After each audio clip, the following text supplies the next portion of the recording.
Consider the following scenario. Two drunk drivers leave a bar late at night. Each get into their car and drive home. One of them, by sheer chance, hits someone crossing the road and kills them instantly. The other, however, has a rather uneventful, albeit a bit wobbly journey home, but sleeps soundly in their bed nonetheless.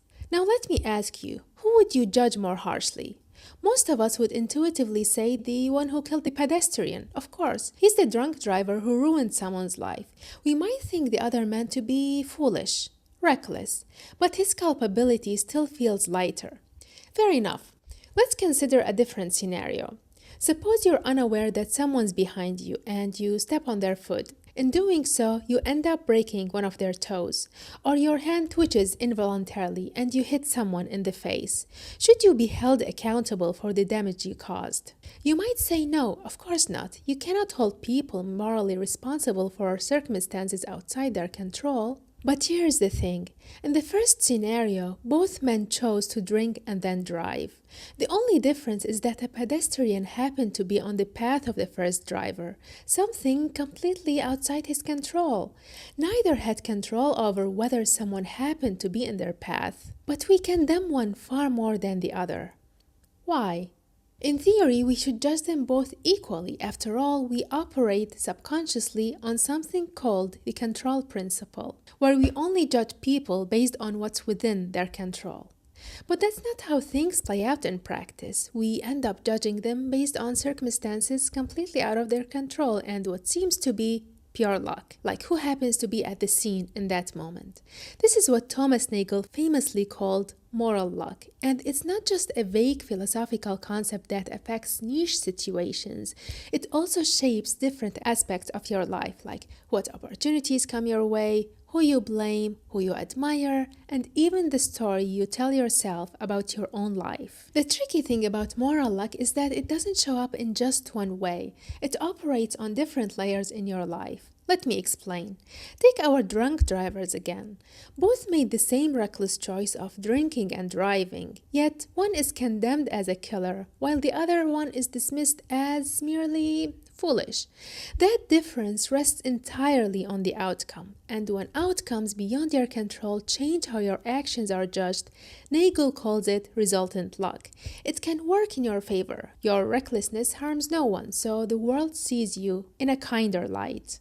Or it can damn you. Your recklessness brings tragedy, and suddenly you are irredeemable. In practice, we don't just judge people for their decisions or the risks they take, we judge them for how those risks happen to unfold, which, if you think about it, is completely absurd.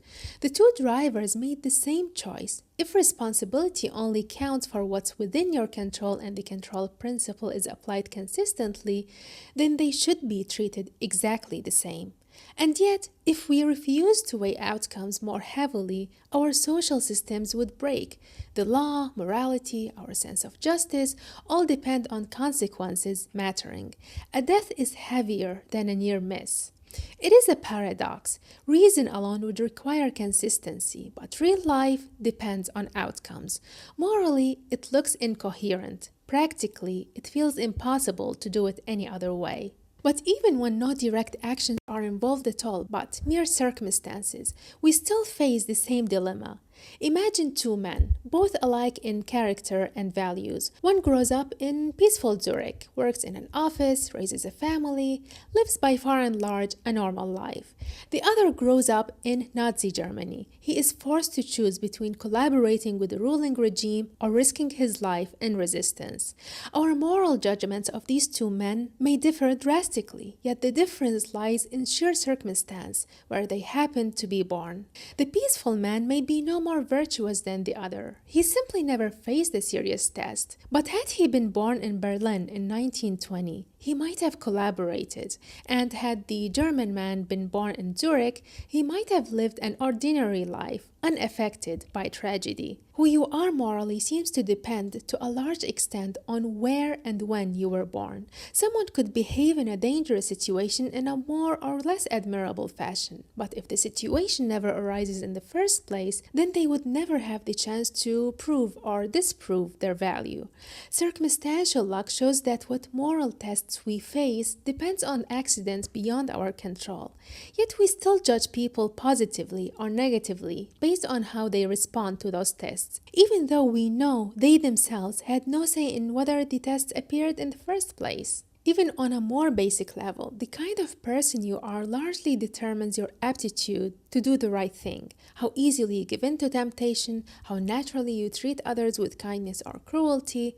Are you hot-tempered, calm, generous, brave, timid? These attributes are determined largely by your genetic makeup, the environment you grew up in, the culture you grew up with, randomness. Yet you did not choose any of this. And so again, we find ourselves judging people for what lies beyond their control, for their own constitution. It's constitutive luck, as Nagel terms it. You can probably see where this is going because the next layer is causal luck. Basically, if outcomes can influence our judgment, circumstances can decide the test we face, and temperament can incline us one way or another.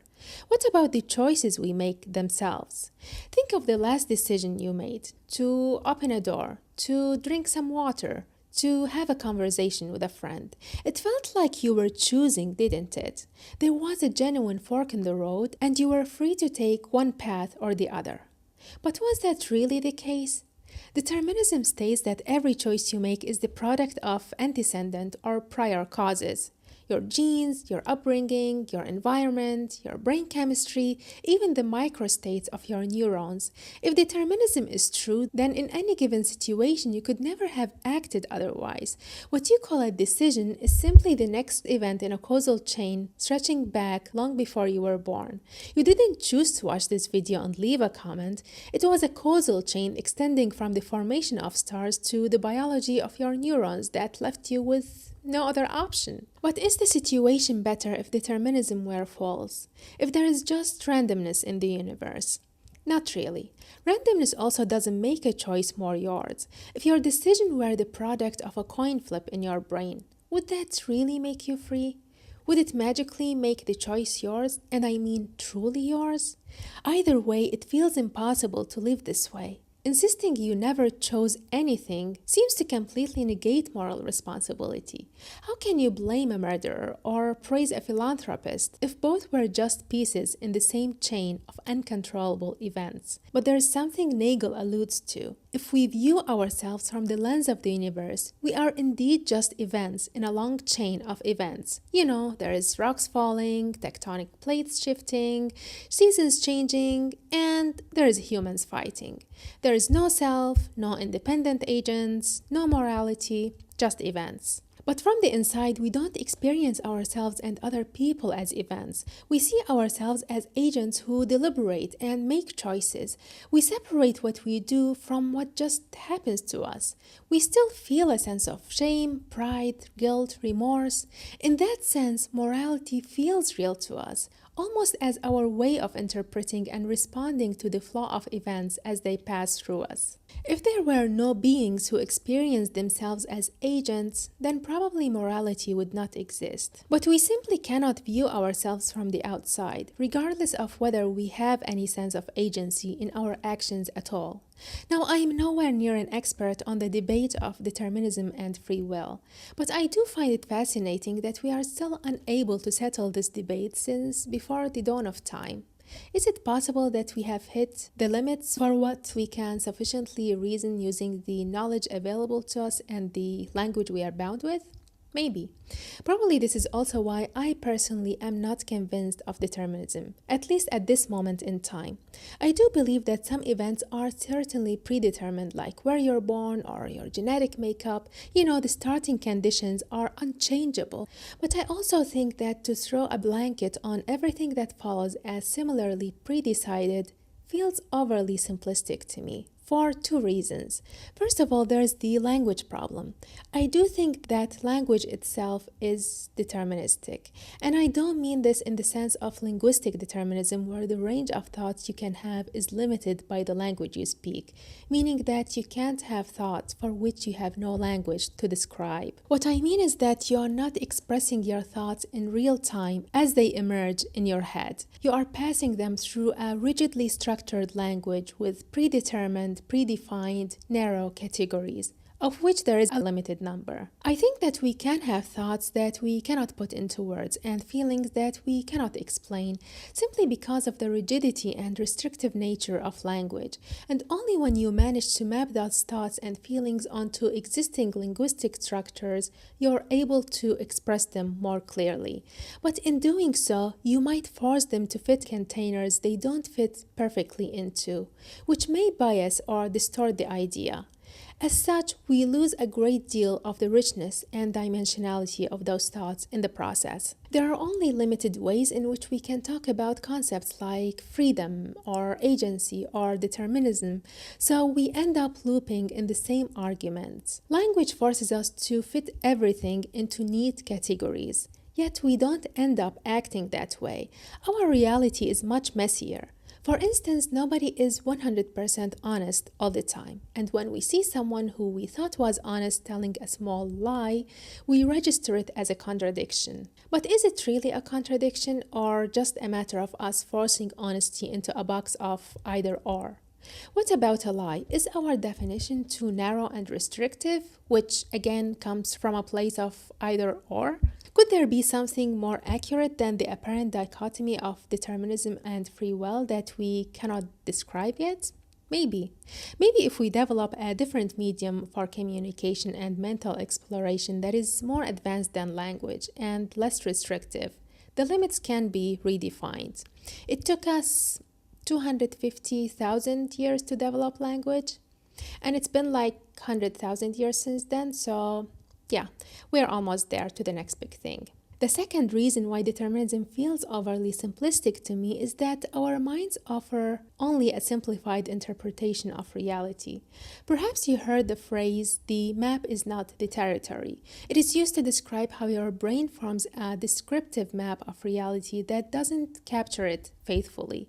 The only way for a map to accurately represent a territory with all its nooks and crannies is for the map to be the same size as the territory, at which point it ceases to be a map at all.